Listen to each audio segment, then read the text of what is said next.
10,000 tanks vanished in 6 months. How is that possible? Meet the Soviet T-26, a pre-war light tank thrown into the fires of 1941. Undergunned against German Panzers, thin armor, slow on the road, radios scarce, crews undertrained. That is the opening of the story. The rest is the hard math of war. The T-26 began in optimism. Soviet engineers took lessons from the British Vickers 6-ton design. They built their own version in great numbers during the 1930s. More than 10,000 rolled out of factories. In parades, it looked modern. In exercises, it supported infantry well enough. In Spain, it did okay against early opponents. Against dug-in machine guns, a light tank with a 45mm gun could help. It seemed like a smart investment for a vast army. But technology moves. Armor got thicker. Guns got bigger.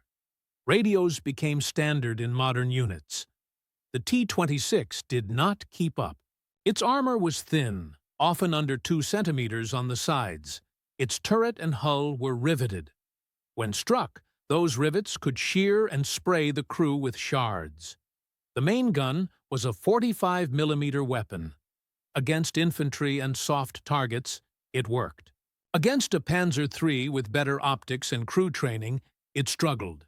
Against a Panzer IV with a short 75mm gun firing high explosive, it suffered. And the T-26 burned gasoline. When hit, fire came fast. Crew comfort was low. 3 men crowded into a small turret and hull. The commander often doubled as gunner. He scanned, aimed, fired, and tried to command. Many tanks had no radio.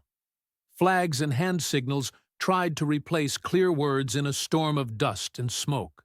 On paper, units had tanks. On the ground, they lacked spare parts, tools, and clear orders. A light tank cannot carry the burden of a heavy doctrine. June 22, 1941. Operation Barbarossa. German forces crossed the frontier in a massive strike. The Red Army had thousands of tanks in the western military districts. Many of those tanks were T-26s. They were forward deployed, close to the border, in peacetime garrisons. Ammunition depots sat in neat rows. Fuel trains were scheduled for later. Mobilization was incomplete. Orders were late, conflicting, or changed mid-march. Then came the air. German dive bombers, the Ju-87 Stukas, pounced on columns. They hit bridges, junctions, fuel dumps, and parked tanks. Repair shops burned. Trucks vanished in craters and smoke. Allied to the airstrikes came the anti-tank screen. German 37mm guns, in disciplined crews, waited in villages and at crossroads.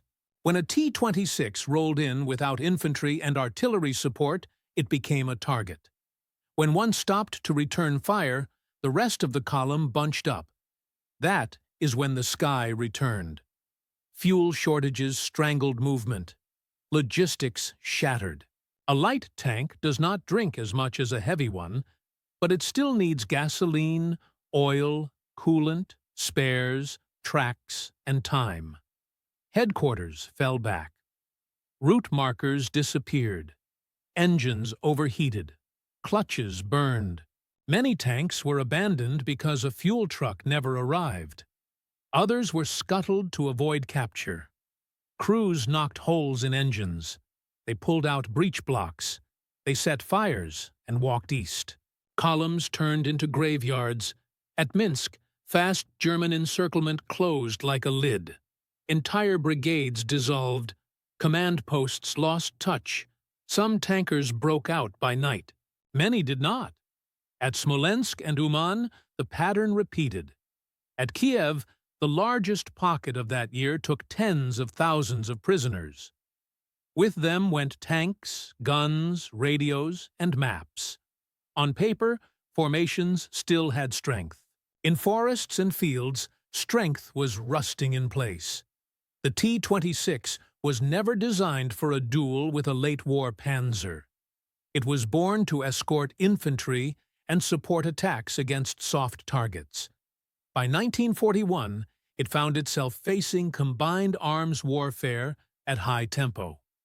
German units put artillery, anti-tank guns, engineers, and tanks under one net, speaking by radio. Soviet crews listened to engine noise and guessed at hand signals. The difference showed at every bend in the road. And yet, there were moments of fight. In tight villages, at ambush range, the 45mm gun could kill. A well-placed shot into the side of a Panzer III did the job. Some crews camouflaged their tanks in tree lines. They waited for flank shots and then withdrew. Others used their tanks as stationary pillboxes, hull down behind berms. In Leningrad's approaches, older tanks dug in as fixed guns. In Karelia, against lighter Finnish armor, the T-26 still had teeth. But the tide was heavy. The Red Army had brought thousands of these tanks to the frontier. By winter, only a fraction remained in service. Many were lost without ever firing in anger. Some burned under bombs. Some seized for lack of coolant. Some broke tracks and could not be towed. Spare links and pins were in a warehouse that no longer existed. Mechanics worked under trees without manuals. A single missing spring could stall a whole company. Crew training compounded the trouble. Many gunners had little live fire practice. Armor-piercing rounds were scarce.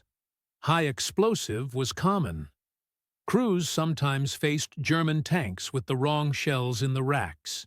Doctrine called for massed counterattacks by tank brigades. Reality delivered piecemeal thrusts by small groups, sent forward without reconnaissance. Brave men drove into prepared fields of fire. They paid for that courage with their lives.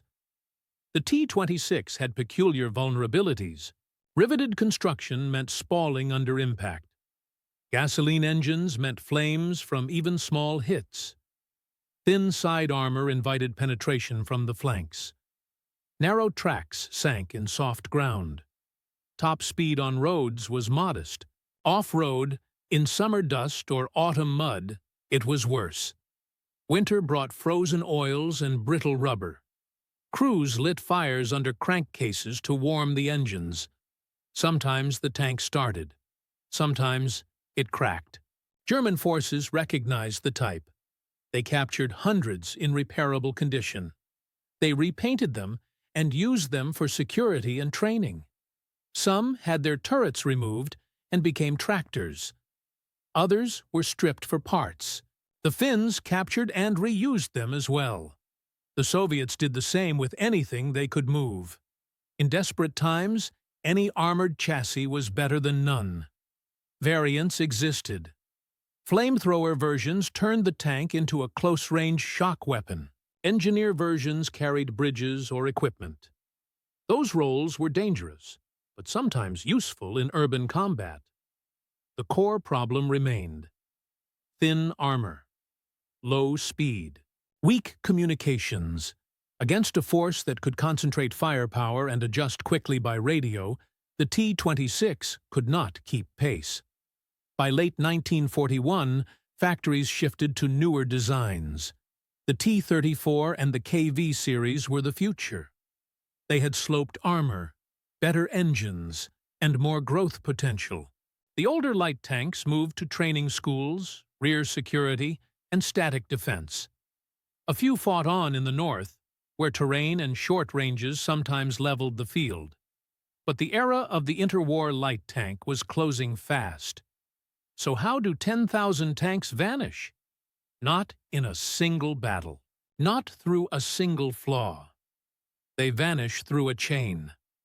Forward basing, surprise, air attack, broken supply, weak radios, incomplete training, orders that outpace the fuel trucks, rivets that cut like bullets, fires that started with one hit, encirclements that turned divisions into dust. Losses are not only explosions, losses are also abandonment, capture, cannibalization, and paper that lies. The story of the T-26 is not only failure, it is also a measure of scale. Industrial capacity put thousands into service. Human resolve kept many running under terrible strain. Crewmen showed courage in hopeless situations. Some bought time for retreats. Some protected evacuations. Some stood in place so others could escape. Those acts do not change the outcome, but they matter. By the first snows of that year, strength on paper meant little on the battlefield. The Red Army began to adapt. New radios, better coordination, improved tanks, hardened doctrine. The price for those lessons was paid in the summer and autumn of 1941 by the men inside the T-26. 10,000 gone in 6 months. The number sounds unreal. It was not magic. It was the unforgiving arithmetic of modern war.